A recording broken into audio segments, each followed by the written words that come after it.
Hello guys, ndabasuhuje bakunzi b'ibyaro TV, aho mugiye muherereye mu mpande z'igihugu ndabasuhuje.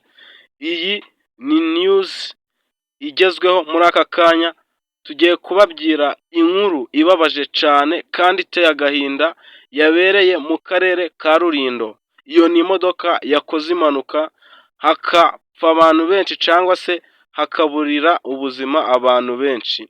Iyi ni impanuka yabaye saa tanu ndetse na saa saba zo ku manywa. Iyi ni impanuka y'imodoka yari ihetse abantu bagera muri 32, ubwo abantu bagera muri 25 babashije kuhaburira ubuzima, ubu abagihumeka ubu bari kwitabwaho.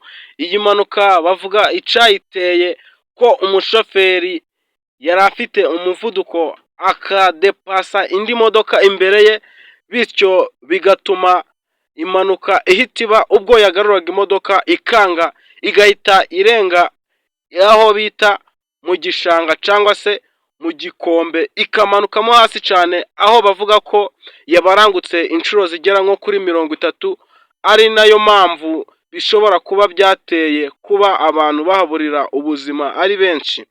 Ariko nk'uko mubizi, nta mpanuka yaba ngo isigaye cyangwa se ibure gusigaza umubara nkuru, ubwo hasigaye umuntu umwe cyangwa se umuntu ushobora kuba yavuga ibyabaye nk'uko ikinyamakuru kigenda kibivuga cyangwa se kigenda kibitangaza. Icyo ni ikinyamakuru kigezweho ariyo Kigali Today yagiye itangaza ubu tuvugana.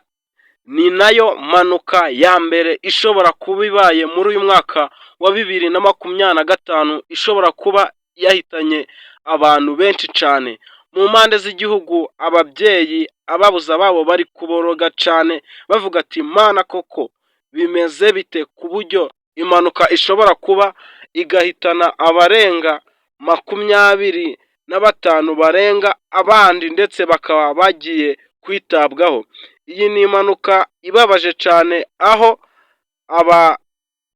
abayobozi bagiye batanga amatangazo bashishikariza abatwara ibinyabiziga, ubwo harimo inzego zibishinzwe nka polisi zagiye zitanga amatangazo zivuga ati abashoferi cyangwa se abandi mwese mutwara ibinyabiziga mugomba kwitondera kunyuranaho bitemewe, kuko kunyuranaho usanga ari byo biteza impanuka cyane, bigatuma bityo tugenda tubura cyangwa se dutakaza abantu mu buryo butateganyijwe.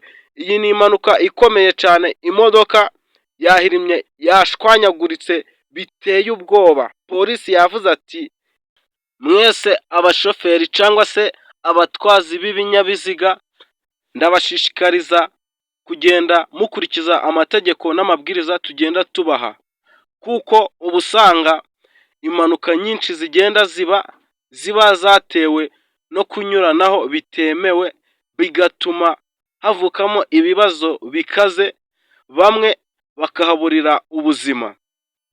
Ubwo abanyamakuru begereye abaturage bababajije ati se mubona abashoferi bitwara bate mu muhanda? Abaturage bavuze ati abashoferi ni abantu bazi gutwara, ariko gutwara cyane tubona atari sawa, kuko shoferi atwara imodoka ku muvuduko muremure. Mbibutsa ko iyi mpanuka yabaye, iyi modoka yari iri kuva Kigali ija Musanze cyangwa se Gakenke.